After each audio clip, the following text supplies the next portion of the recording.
Hey, what's up? Alasdair Cunningham here. Now, on this week's video, I'm going to be talking to you about what makes a house uninhabitable. As I said, my name's Alasdair. Make sure you get subscribed so you never ever miss an upload, and also turn on notifications. That way when I upload, you'll be notified straight away. Now, on this week's video, I'm going to be telling you exactly what makes a property uninhabitable, and therefore will help you qualify for stamp duty relief. On this property I've bought in Bedford, I got stamp duty relief. Not exemption, I got relief, for the main reasons that the property is uninhabitable. Now, what determines a property being uninhabitable or habitable? Now, this property, as you can see, it's a building site. When I bought it as a building site. It had no running water, it had no gas, it had no electric. Everything had been terminated. The supply was turned off. Therefore, it is uninhabitable. Therefore, you cannot move in and live in it the day you complete. Deems the property uninhabitable.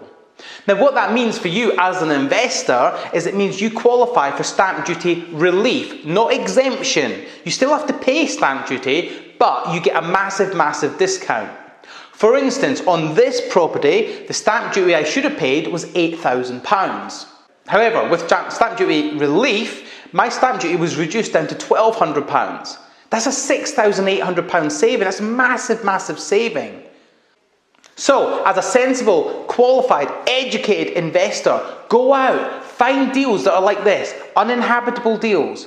Apply for stamp duty relief. Save that money on stamp duty. Get your return on investment to be higher. Get your money in costs lower. It is a great deal if you can find these properties. Now, obviously, when you find properties that are uninhabitable, there is pros and there's cons. There's risks, there's rewards, okay? So some of the risks that you have when you're finding these sort of deals is sometimes the work can run over. Sometimes the work can cost more. Sometimes the work can take longer. Sometimes you don't know what happens when you turn that electric back on. Is the property going to need a full rewire? When you put the water supply back on, is the property going to flood because it's got missing pipe work, or because radiators are missing, or because there's leaks or whatever? You just don't know. But when I bought this property, the water supply was terminated. It was off. It had been terminated by the supplier. The electrical supply had been isolated by the supplier. There was no feed coming to the property, so we had to get that reinstated. Also, the kitchen was missing, the bathroom's very dilapidated in the sense of the toilet's broken, the sink's missing. There is no gas to this property. It has been isolated and turned off. That deems this property uninhabitable. So there are the risks. You just don't know what things are going to cost. But if you're educated and you get the right advice and speak to the right people, then it works out in the end. Get somebody down to qualify the property. Get your builder down to make sure that everything's going to be okay when it all comes back on. Try and find out as much history about the property as you can, and then you'll be all right. What are the pros on buying an uninhabitable property? Well, firstly, you get stamp duty relief. Secondly, you'll generally get a bargain. Thirdly, if you buy it right, you can do what's called a buy, refurbish, refinance, and you can do all the work and then refinance to a higher level back to its current proper market value, and then pull all your money out. They're the pros, they're the benefits. But what are the risks? I've already said some of them. Some of them are the costs could go up because you don't know what exactly is wrong. Could be the property needs a whole rewire because the electrics are damaged, but because you can't test that beforehand, you don't know. It could be that when you put the water on, it could be leaks everywhere because you don't know, because there's no pressure in the building.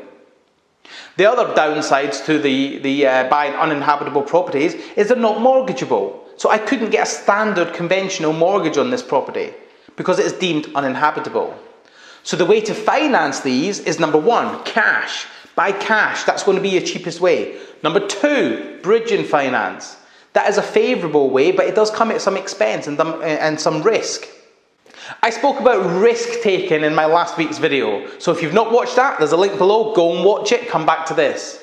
You've got to take risk in business if you want to make any money. If you don't take risk, you're not going to make any money. Money and risk are associated with each other. The bigger the risk, the bigger the money. The bigger the risk, the bigger the reward. It's that simple. If you wade your way through life never taking any risk and moan that you're still broke, then I can't help you. As an entrepreneur, we are defined as somebody who's prepared to take financial risk for financial gain. And if you're just not prepared to take risk, look at your risk appetite. Open it up a little bit. Start taking small risks every day and then go for that big one. Don't just jump head first into a massive, massive project like this, because really, that's where you'll lose money.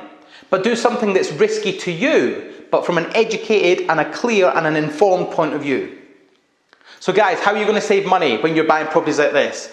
1, buy them uninhabitable. Buy them so run down that you cannot move in straight away. 2, get the work done and get it done as good as possible. 3, get the property then revalued. 4, pull your money out, move on to the next deal. Guys, hope you found that useful. If you have, drop me a thumbs up. Make sure you get subscribed. Make sure you turn on notifications, and I shall see you next week.